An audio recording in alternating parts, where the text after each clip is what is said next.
Salutations, people! Welcome to Page 3 Killers, Murders That Went Unnoticed, a podcast where we dive into the murder cases that went unnoticed by our nation's newspapers. Hello, Shay. Hi, John. Hello, everyone. Hi, guys. Welcome back. Welcome to Page 3 Killers, Murders That Went Unnoticed, Season 2, Episode 15. Yeah, Episode 15. So we got a good one here. This one is more for you, babe, than for me. Is it because of the name? Possibly. You know how much I love names. Yeah, so the name of this case, you want to say it? No. Oh, the Sarasota Assassination... No, I don't want to say it. You say it. The Sarasota Assassination Society. And it sounds exactly what it sounds like. A group of guys get together, make a pledge to help each other out. So all I'm saying is, if you're going to name your club, don't name it something that's illegal. Yeah. You got, like, Hell's Angels. They do wildly terrible things. Mm-hmm. But you can't tell from the name. I know. Now, the Sarasota Assassination Society, it's kind of a dead giveaway. Yeah. Like, hey, what do you, oh, I heard you're a member of that Assassination Society. What do you guys do? Well, we assassinate people. You know, we get together, we do a blood oath, followed by some cocktails, and then we bitch about our wives, and then we plot some murder. Exactly. It's probably not the best name. They could have named it like Steve's No Girls Allowed Club. It would have been fine. Everyone would be like, oh, it makes perfect sense. No one would have known until they actually murdered somebody. Well, nobody did know until they actually did. Well, yeah, no one's going to know until they murdered someone. But then the cops are going to be like, well, was it Greg down the street, or was it the Assassination Society? It was Greg. What if Greg is part of the Assassination Society? Well, obviously Greg is not part of the Assassination Society in this little scenario. Damn it. But how do you know? Because it's my scenario. And I'm determining all of the parameters of said scenario. Oh, okay. Who made you God? Me! In this scenario, I am God. Okay? Sure. All right. We'll roll with that. Well, before we get too much further into the alcohol session of this. This is why we had people request Drunk John. Yes, we did have some people request Drunk John. They wanted Drunk John to make another appearance.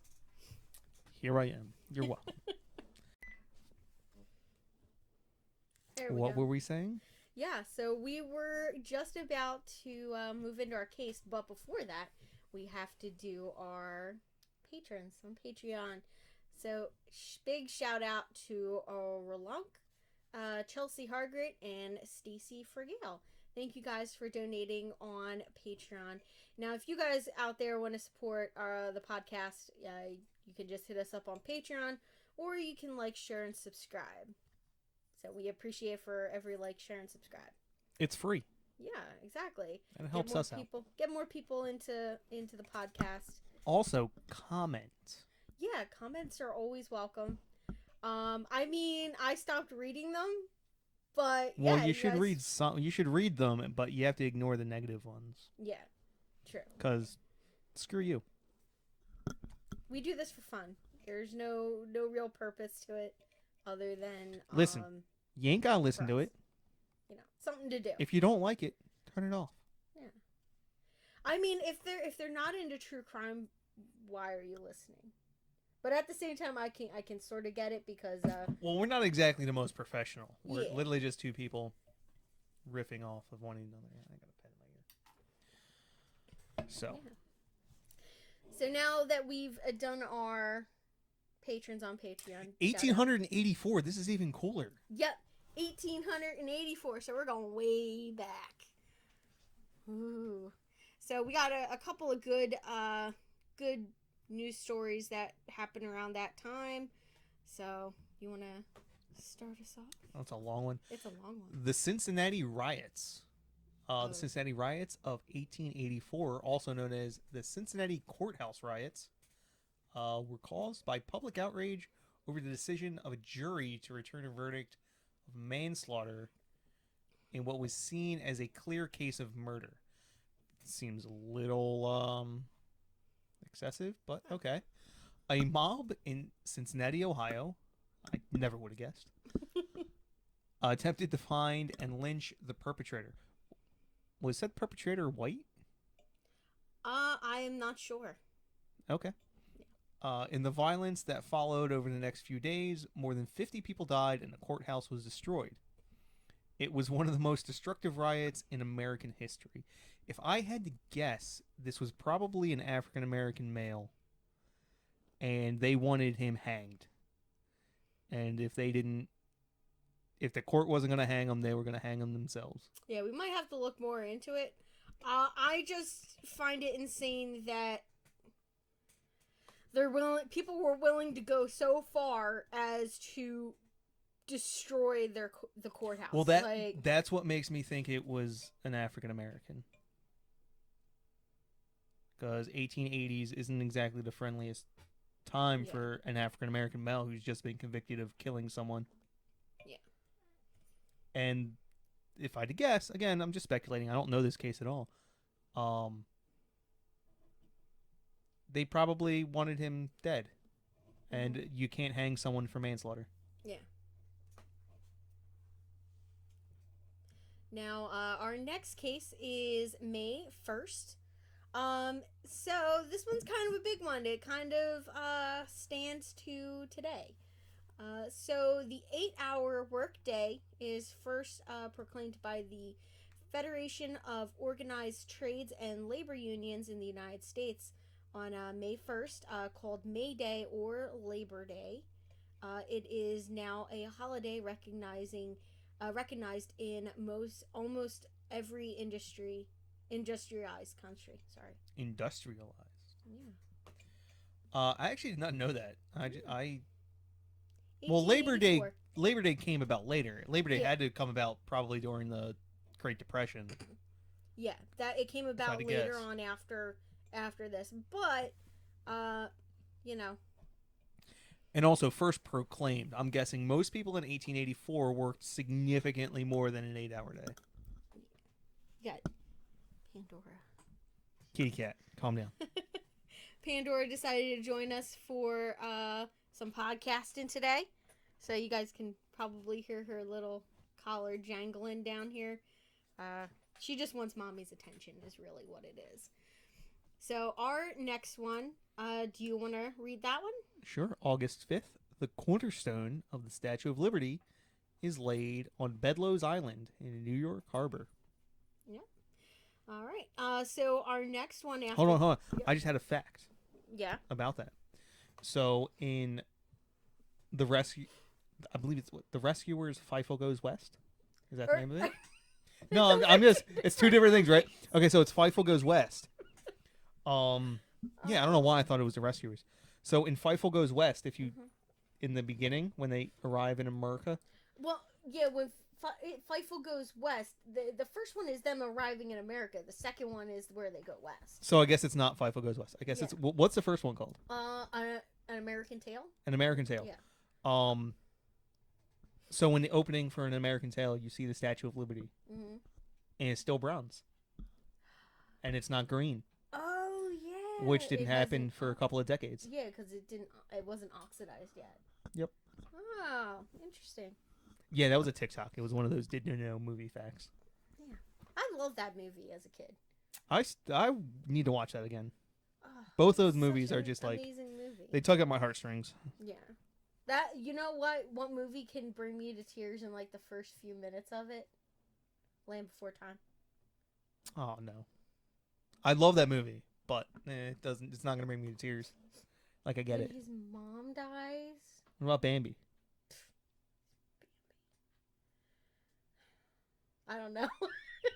I didn't watch Bambi as a child. So. I watched crap out of Bambi. That was like one of the few movies we had. Ours was okay. So the Disney princesses, obviously. So Beauty and the Beast was like my top favorite. Stacey's was oh my gosh, Sleeping Beauty, because she loved Aurora. Yeah. Fair enough. So those were the two that got watched the most. Next one would have been Robin Hood. If you don't say Men in Tights, it doesn't count. Oh, both of them. Okay. Disney version and both of them are amazing. the slightly Unfortunately, the more Kevin adult Costner one is not that good. Yeah, no. Yes. But the parody and the cartoon version, yes. fantastic. Fantastic. All right, August 28th, what happened? All right, so on August 28th, we have the first recorded photo of a tornado. It's taken by F.N. Robinson in Howard, South Dakota, which is kind of big news. If you would have asked me where the first photograph of a tornado happened, I would never have said South Dakota. I know. There was what, like 3 people living in South Dakota in 1884? Yeah, not well, maybe 100. Was it even a scattered. state? When was South Dakota made a state? I don't even think it was a state. I think it was. 1884? Maybe. Anyway, let's go to our CD side. I'll look it up. Yeah, so our CD side, we have just one story. So forgive me for if I pronounce some of the names wrong. So on December 1st of 1884, in the American Old West, we near Frisco, New Mexico, right? Frisco? Sure. Yeah, Frisco, New Mexico. Deputy Sheriff Ifuego Baca. Yeah, Fuego Baca. Cool, I got that. Holds off a gang of 80 Texan cowboys who want to kill him for arresting cowboy Charles McCarthy. Sorry. The cowboys were terrorizing the area's Hispano, and Baca was working against them. So, yeah. They were Texans. That's cool. Yeah. Hey, Hills up.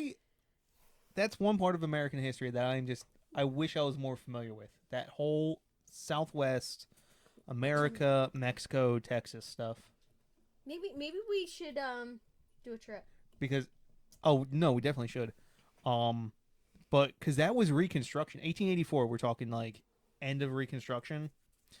Like that whole area is just rife with, like that was the new frontier, the Southwest. Yeah.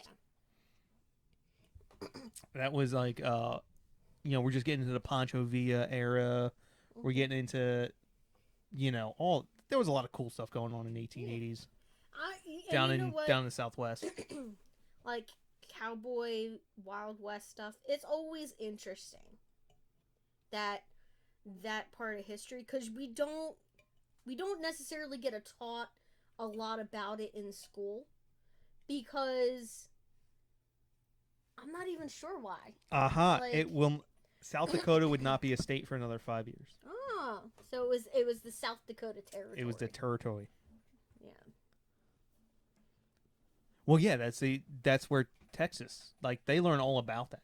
Yeah, like we don't, like up here in the north, it's part of the history books, but it's not a part that we focus on. Like, it's not.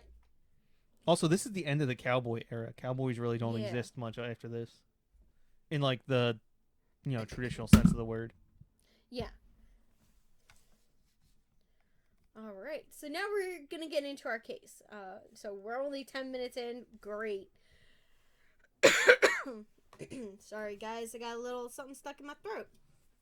All right. So for our intro on this topic, just gonna give you a little bit of background about the Sarasota Assassination Society. Is that like an alliteration or something? I guess it's pseudo. It's not technically alliteration, since assassination starts with an A. Yeah. But given the fact that the S's are so prominent in the beginning of the word. The Sarasota Soda Society? Yes. Oh, what was I listening to the other day? And it was like the most interesting phrase in each language. Yeah. And these two guys, they did something in whatever. And it, like, for America, the craziest sentence you can ever say in English. What? Buffalo, buffalo, buffalo, buffalo, buffalo. That is a 100% grammatically correct sentence in American English. Wow. Interesting. Because buffalo is a verb, noun, and adjective. Oh, it's also a place. That's what makes it a noun and an adjective. Oh, that's right. The buffalo in the buffalo in buffalo. So, and to buffalo something means to ram it with your head. Ah, so if you wanted to a buffalo in buffalo. Yes. So that would do it. That's exactly what the sentence means. It means a buffalo in the city of Buffalo, buffaloing another buffalo in Buffalo. But enough. See, this is the problem with Drunk John. We go on way too many tangents. So and you're not even enough beers in to actually be drunk. It's because I haven't drank in a while. The non-alliterative Sarasota Assassination Society. Tell us about it. Yeah. So it is also known as the Sarasota Vigilance Committee. It was a late 19th century secret organization established by Alfred Bidwell, and that he did this with Dr. Leonard Andrews and Jason Alford in Manatee County, Florida. So Florida man, pre-Florida. Pre-current day Florida man. Florida men have existed since it was Spanish territory. Yeah. So there's just something about a Florida man, okay? So the organization, which was estimated to include about 20 to 22 members. Rolling deep. And it was purported to be a political social group or a democratic club. Mm-hmm. Yeah. See, that's the way you do it. You don't... I don't know why it's the Sarasota Vigilance Committee. See, that's an appropriate name for your assassination society. Yeah, like you know what? I bet that's the name they used in front of the cops. That's the sign they had out front, but as soon as you walk in the door, but then they had the banner that said the Sarasota Assassination Society. Yeah. So the true aim of the group were chronicled in the February 2nd, 1985 New York Times article. And this is what they had to say about this organization. The organization is supposed to exist for the purpose of secret murder of political opponents and is composed of 20 members bound together by terrible oaths to perform the bloody work of the band and to keep its secrets inviolated. Right? Inviolated? Yeah. So I guess secret. Inviolate. Yeah, inviolate. So you don't get prose like that anymore. It's a shame. Yeah, I know. Just how they worded things back then is... Yep. It's horrible because I'm pretty sure like Hemingway changed everything. Yeah. He would look at that sentence and just vomit.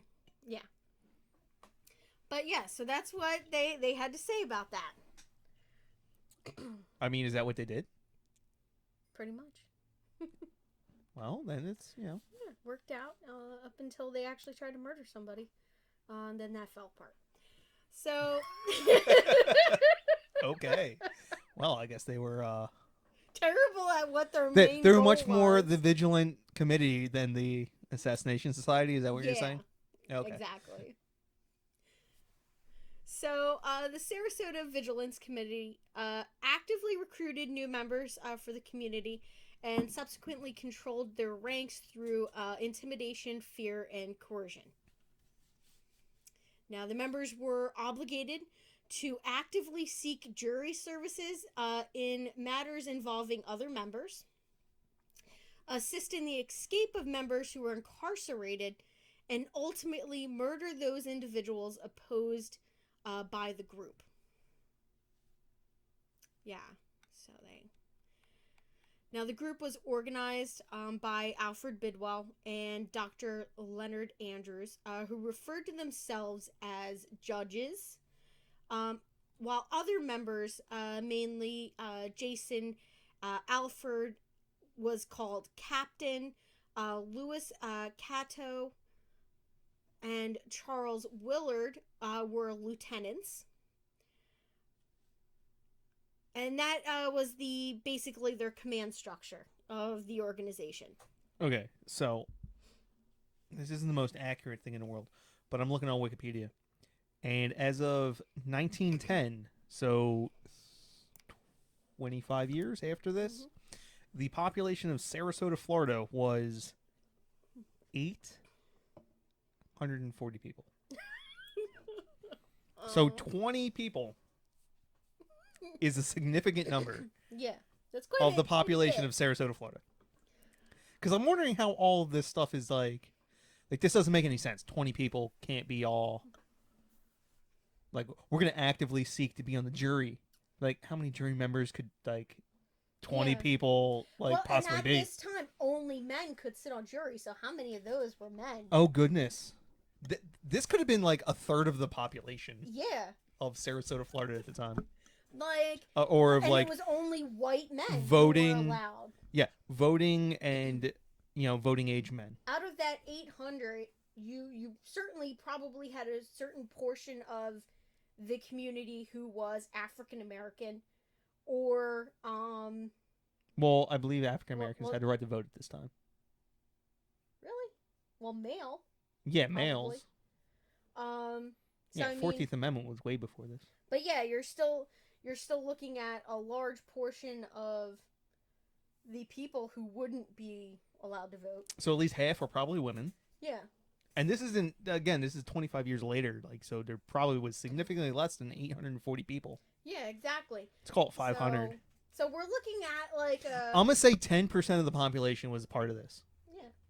10% of the eligible population of Sarasota, Florida was a member of the Assassination Society. Yeah. So out of the 50% that was probably male, 10% is involved in this society. Yeah, that's you have a decent shot of getting pulled in for jury duty a couple times in your lifetime, I guess. So notoriety for the Sarasota Vigilance Committee came about with the murder of Charles E. Aber? Abbey? Abby. I'm assuming that's pronounced Abbey. Yes, Abbey. And Harrison T. Riley. Okay, so they commit 2 murders, and those are what we're going to be talking about. So, Charles E. Abbey, who was painting the hull of his upturned boat with a friend, Charles Morehouse, was shot in the face with a double-barreled shotgun. That hurts. And Harrison T. Riley was ambushed while on horseback and shot in the head and body. Now his murderers completed their heinous act by slitting his throat. Now, though the murder occurred some 6 months apart, Harrison T. Riley's death was unsolved until the investigation of Charles Abbey's homicide. Yeah.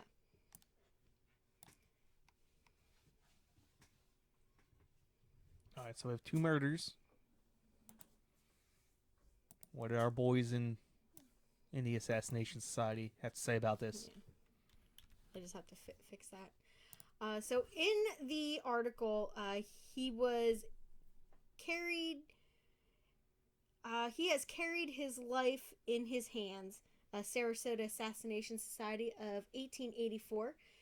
Janet Snyder Matthews argued against the notion that the group had acted out of some fundamental belief that the Sarasota Vigilance Committee were actually defending early settlers from the excesses of land speculators.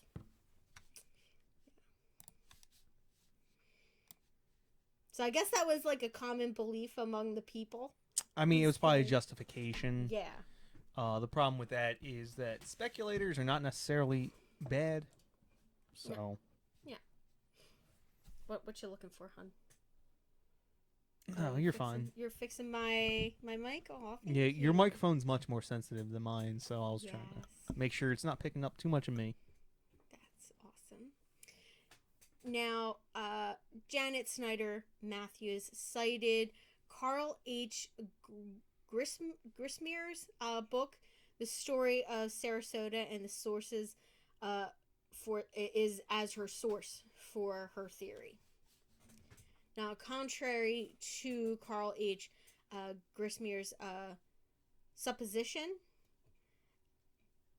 Matthews reported that the murders of Abbey and Riley were almost certainly committed to personally benefit the leadership of the Sarasota Vigilance Committee. Duh. Yeah, duh. Like, that's the whole reason why their plan was to do this. This is the dirty little secret of everyone in politics that nobody ever wants you to say out loud. Everyone is out for themselves. Yeah, exactly. Everyone acts in their own self-interest. Yeah. All the time. People never want to admit that. And then when you go, well, first of all, you have no choice but to act in your own self-interest. Yeah. But that's kind of a more philosophical question. But yeah, politicians. That's the role of the politician, is to pretend like he's acting in the best interest of everyone, whilst acting in the best interest of himself at the same time. Yeah, exactly. Because then he wouldn't get reelected. And then these individuals are no different. Yeah. So the ultimate purpose of the organization was to plan and carry out the murder of 5 Manatee County's most notable and important figures. And those people would be Charles E. Abbey, Harrison T. Riley, Robert Greer, Furman Whitaker, and Stephen Goings.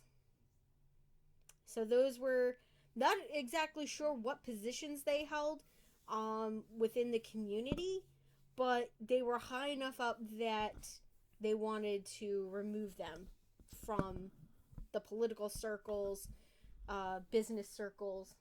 Yeah. And if there is a God, Stephen Goings married a lady with the last name of Cummings.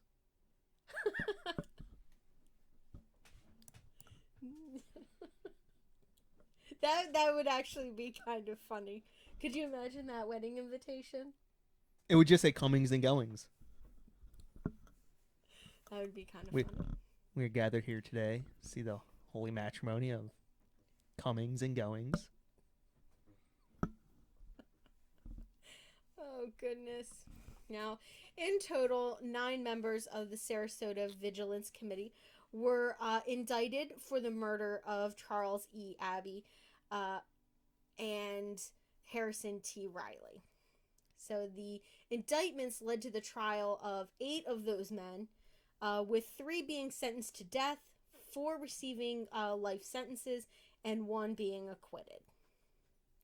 Now, 2 of those sentenced to death later escaped from prison, and the remaining one had his death sentence commuted to life in prison. Not sure what happened with the one guy. Kitty, how did you even fit in there? I wish I could show everybody. It's kind of adorable, guys. I have like a bin on the floor, and there was like a blanket over top of it, and she just climbed inside the bin with the blanket. It's cute.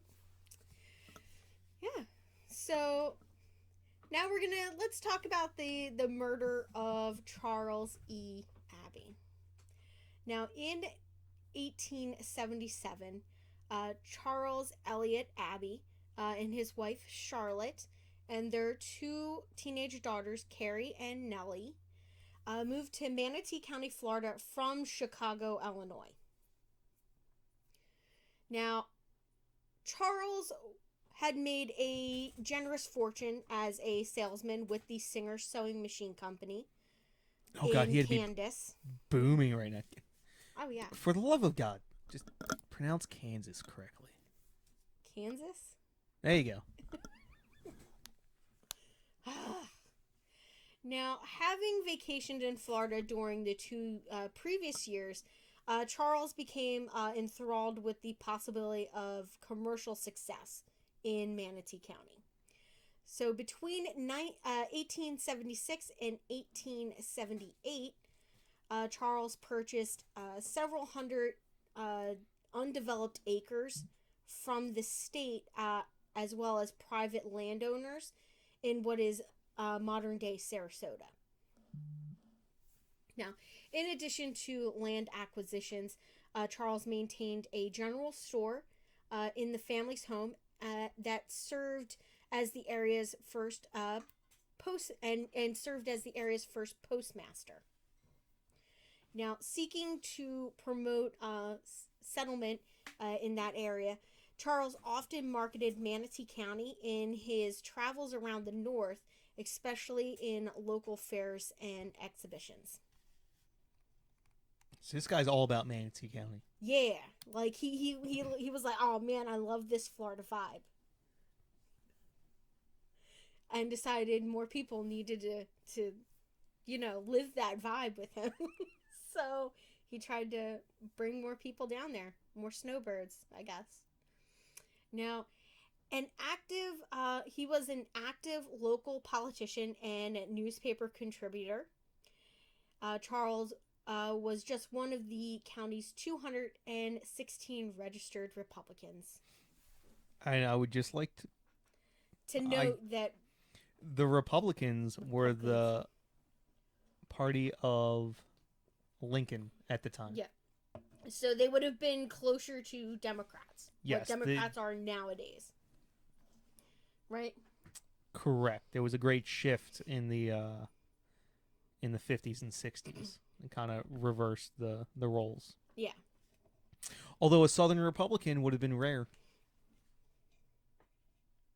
Yeah. So. Well, I mean, most of the people that are moving down there are from the north. Actually, that's probably why he was a Republican, to be honest. Mm-hmm. Just to attract people from the north. Because he came from Chicago. So yeah, that would have been. He was very much so a Lincolnite, probably. Yes.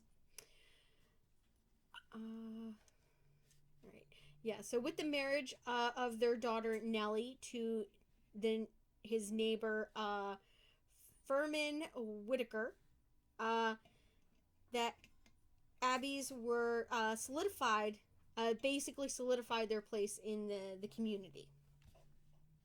Now, as Charles' success and fortune grew, so did the resentment and animosity felt by Alfred Bidwell and several other members of the small rural community. Because right now it is pretty small. So there are a couple instances of vandalism at Charles's properties that increased in the 2 years prior to his murder. Now, the harassment eventually turned violent, with gunfire being directed at the Abbey residence while Mrs. Abbey was home alone.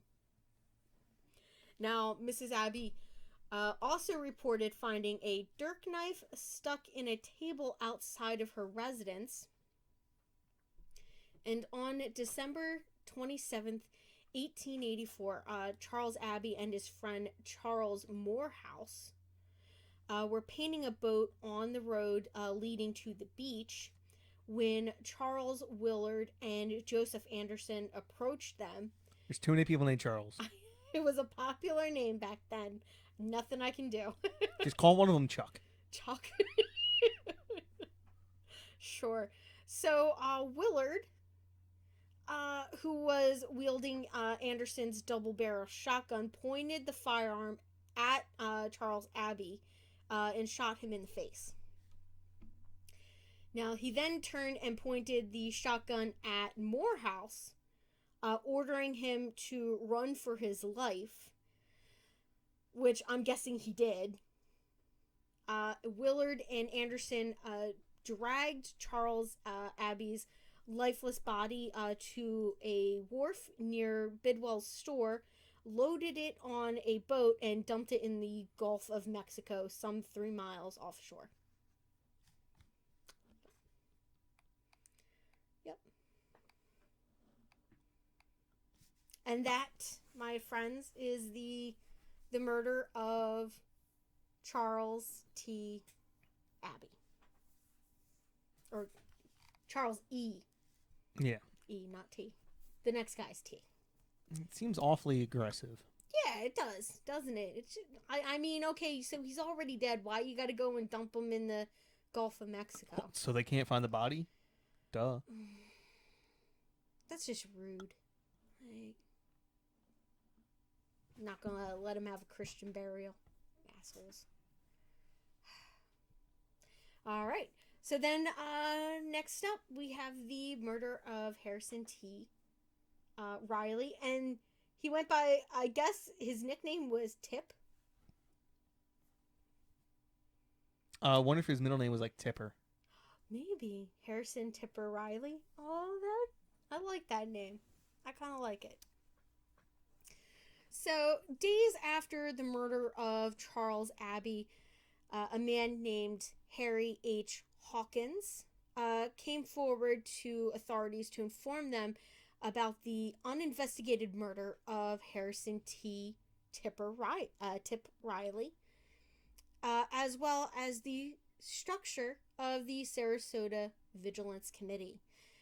Now, early on, Judge Andrews identified Riley as a threat or nuisance to the group and gave the order to have him executed. Now, under threat of death, if they failed, new vigilants Coop Brown and his brother Miles, along with Tommy Dryman, were ordered to murder Riley. Now, Miles Brown became ill before the murder and missed the rendezvous. Now, on the morning of June 30th, 1884, Riley left his, what is that? Mikey? Where is it? It's in Florida. Myakka State Settlement, en route from the en route for the post office in Sarasota. Now, awaiting him just off the roadway in the intersection of present-day Proctor and Sawyer roads were vigilants Tom Drymon, Edmund Bacon, and Louis Cato. Yeah. These names. Now, the trio was armed with Alfred Bidwell's double-barrel shotgun, unlike before, and Dr. Leonard Andrews' muzzleloader. So I'm guessing that is a slightly older style. So a muzzle loader is exactly as it sounds. It must be loaded from the muzzle, which is the end of the gun. So it's a one shot. I mean, think Civil War, even Revolutionary War. Yeah. You know, you're putting a ball. They had the horn of powder, all that good stuff. Yeah. I got that. Nothing fancy. Yeah. So as Riley rode past, all three fired, causing him to fall to the ground. Now, severely wounded from the first volley, Riley was shot several more times, but was subsequently able to pull himself up to his knees. This prompted Louis Cato to pull out his knife and dispatch Riley by slitting his throat. Now, oh my gosh, why can't I? Alright, so Riley's questionable reputation resulted in his murder not being investigated at the time of his death. So they found him, and then they just didn't investigate. So they found him, and they're like, he probably deserved it. Yeah, they were like. I mean, really, what did he do? Yeah. What did he do to make these other men do this to him? Yeah, exactly. So that's what the police thought, and they were like, we don't need to investigate this. But after the murder of Charles Abbey, they were like, this guy came forward and was like, hey, so you know that guy that just got murdered that's like kind of like popular around town? He's a Republican. These guys murdered him, and they also murdered this guy. So now the cops got to look into it. Now, just hours after Charles Abbey's murder, Sheriff A.S. Sandy Watson was alerted to the incident and responded expeditiously to the crime scene, as they say. Now, he arrived after nightfall. Sheriff Watson conducted interviews with Charles Morehouse and other witnesses and subsequently performed a preliminary search of the crime scene. Now, they located Abbey's pistol and knife at the shoreline near a prominent blood trail. Now, resuming the investigation in the morning light, Sheriff Watson surveyed the bloody scene and located footprints that were subsequently identified as uniquely belonging to Edmund Bacon. I don't know how. So he had some weird ass. Yeah, maybe some shoes. Yeah, either some weird shoe tread, or maybe he walked with a limp and like left like a different type of trail when he walked. Oh, like in the like sand. Big gap, little gap, big gap, little gap, big gap, little gap. Yeah, something like that. Kind of like how I walk right now. It's okay. Yeah. Now, additionally, witnesses reported overhearing the misfiring blasts of a shotgun belonging to Joseph Anderson at the time of Abbey's murder. Now, though Charles Abbey's body was not present, there was a significant amount of physical evidence to support the testimony of the witnesses. Now, warrants were issued for Charles Willard, Joseph Anderson, and sons, Edmund Bacon and Alfred Bidwell, Dr. Adam Hunter and his wife Virginia Hunter, and their son Emmett Hunter. Damn. They just be arresting everybody in town for this. It's like, that's like a quarter of the population. Exactly. Population right there. Oh, man. So a posse consisting of 26 men set out in search of Charles Abbey's body and his murderers. Now, all of the suspects were subsequently located and arrested except for Charles Willard, who evaded capture for an additional 7 days. Now, Willard, hungry and exhausted, finally surrendered himself to a man named Shepard at his camp in, what was that, Mayaca? And he surrendered for a meal. He was that hungry. I mean, he's going out in the wilderness, yeah. Now, some of the conspirators, ooh, were released and then subsequently rearrested in days following Charles Abbey's murder. Now, in an effort to protect his captives from angry residents, Sheriff Watson was forced to transfer the prisoners from the village of Manatee to the jail located at the county seat, Pine Level, which is modern-day DeSoto County. Yeah. Now, while en route to the jail, Alfred Bidwell unsuccessfully attempted to commit suicide by overdosing on morphine. I got a question. How does he even get that? Like, it's 1884. Who knows? Bribing some guard? or... Well, you have to... So they're on horseback. Oh, yeah, true. right? Like you're transferring, like, or they're probably in some type of coach, Yeah. right? So that coach has to have medical supplies on it. Yeah. Hmm. Yeah, and so yeah, somehow he's able to do that. Unsuccessful though.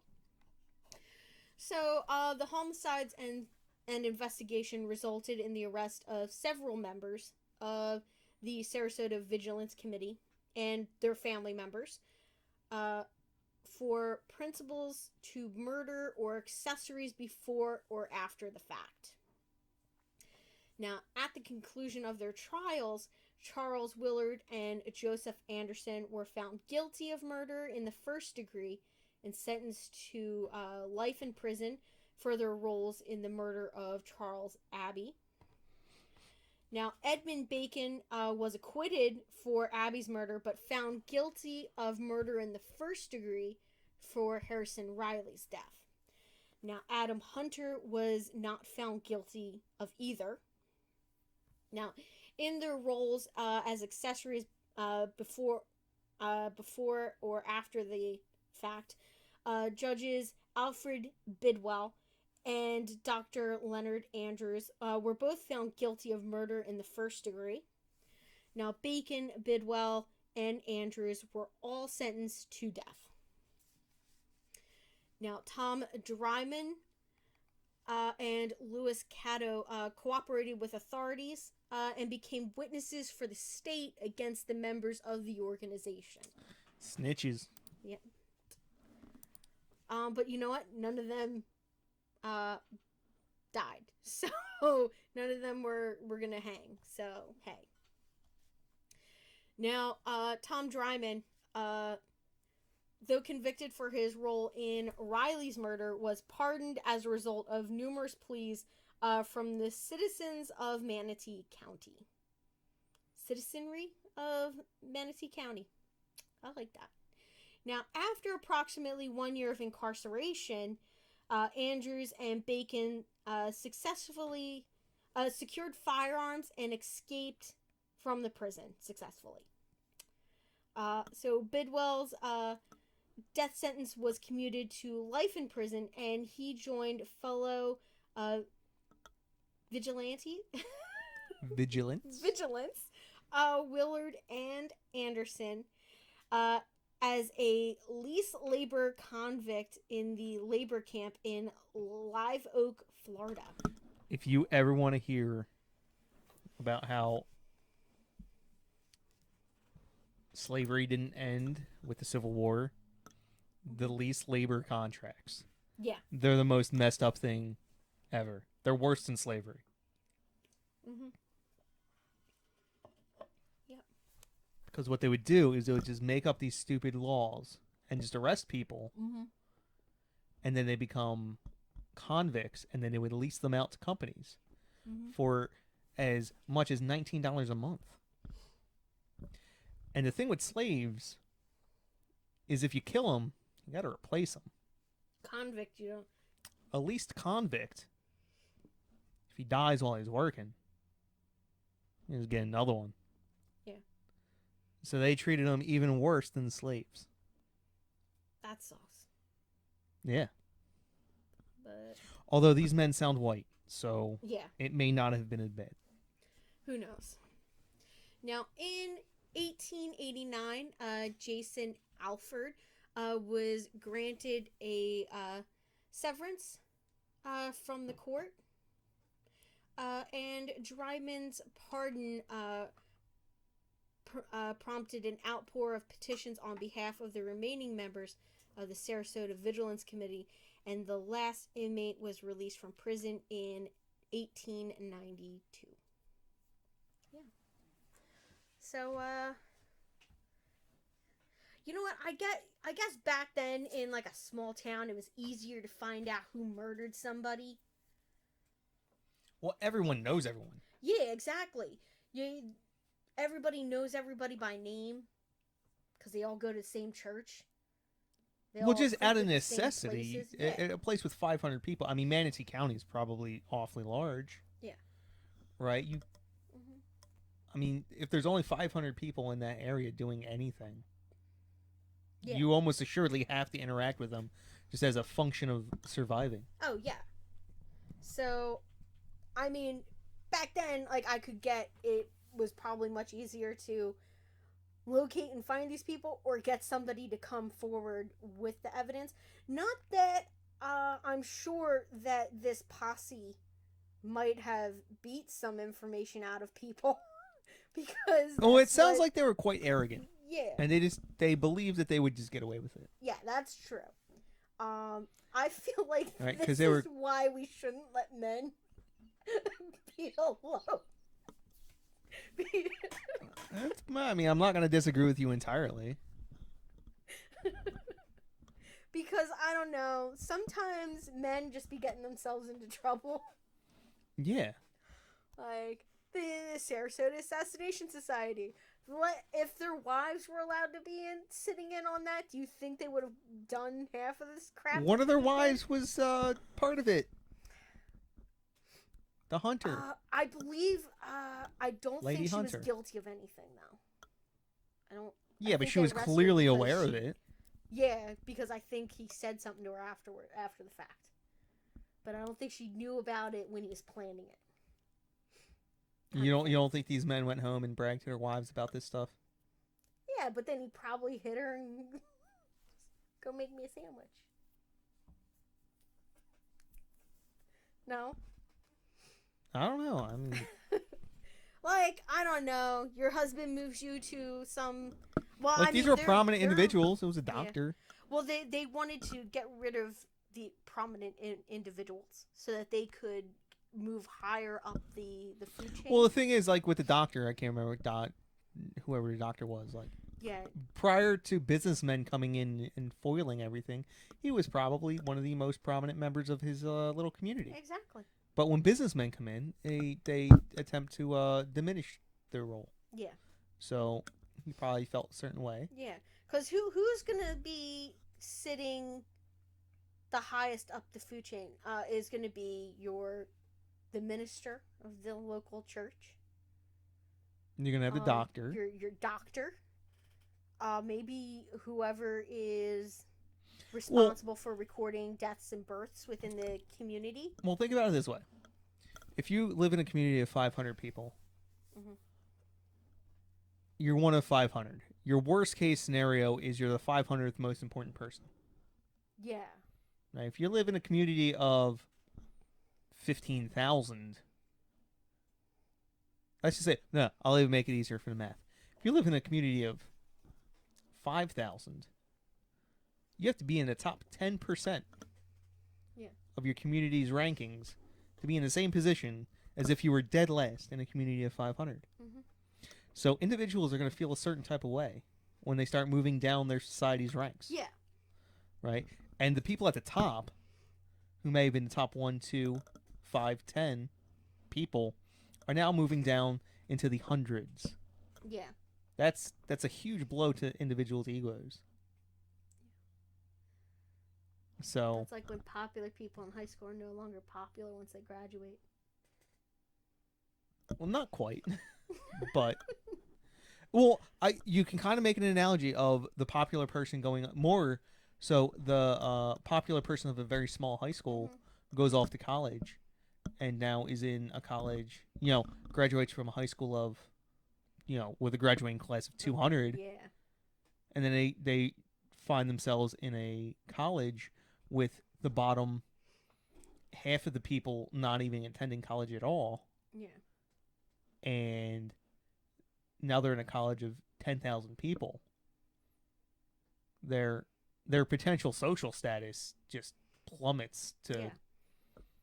They could very well be in the bottom quarter of their social status. Yeah. At a college when they were once the premier.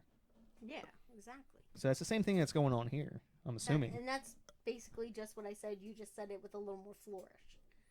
Well, no, you were kind of a little off, I think. No.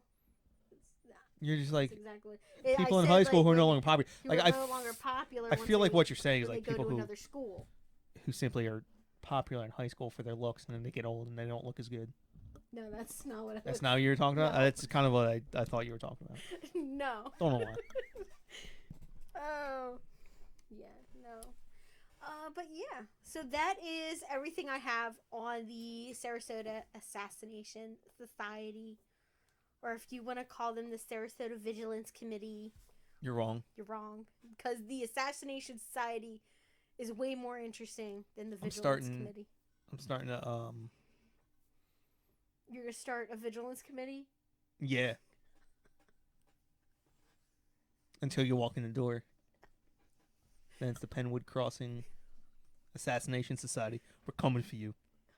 The Penwood. But we're not, because if anyone, God forbid anyone actually hears this, we are not coming for you, Penwood. I do not need to be kicked out of my community. Yeah, no. It's a vigilance society. Deal with it. Yeah, so... Yeah, I think these guys thought that they were smarter than they actually were. They thought that they could get away with this. Like, get away with murder. It sounds like they believe they had the popular support. Yeah, and they kind of did, but they didn't, alright? At least not those 26 people. See, they had the popular support, but then they killed people with money. Oh, yeah. And then those people with money were like, or other people with money were like, we have money. It's like, who's next kind of thing. Like, oh, now we got to protect our interests and ourselves and, get rid of these guys. Yeah. So, yeah, they just, they didn't do too well. They only completed 2 out of the 5 murders that they planned. I think that what boosted their ego was that first one they got away with. Nobody investigated it. Because they were like, oh, well, this guy's whatever he did to deserve it in his life, they just, so that it didn't get investigated. So they were just like, meh. And then they killed a guy. Did a really good job. Then they killed a guy that paid police. Yeah. And then the police were like, whoa. He was the postmaster. You can't be coming after my paycheck. Yeah, he was the postmaster for the town. Like, come on. But yeah, he probably paid to get that job. Well, I mean, he was a local businessman. He probably had the most money. Exactly. And a large portion of the police department's annual revenue was probably paid by taxes paid by him. Yeah. So they felt like they had to investigate it to the best of their abilities. And the sheriff, in this case, did pretty good. He brought them all in, even their family members. Just arrest everybody. Got half the town locked up in a jail. We'll sort it out later. And they did. They did some trials, but this is back when trials were like 1 day, 2 days max. They would just go until they were done. Like, you can't get a jury for more than a day. I know, because they got work to do. To be pulling up. They got, planting and stuff like that to do. So they got coffins to make and shit to do. So, yep.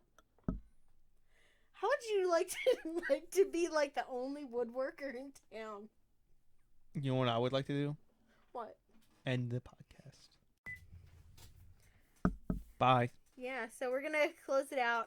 We will see you guys back here next week for another riveting episode of Page Street Killers, Murders That Went Unnoticed. Bye. Maybe Drunk John will make another appearance.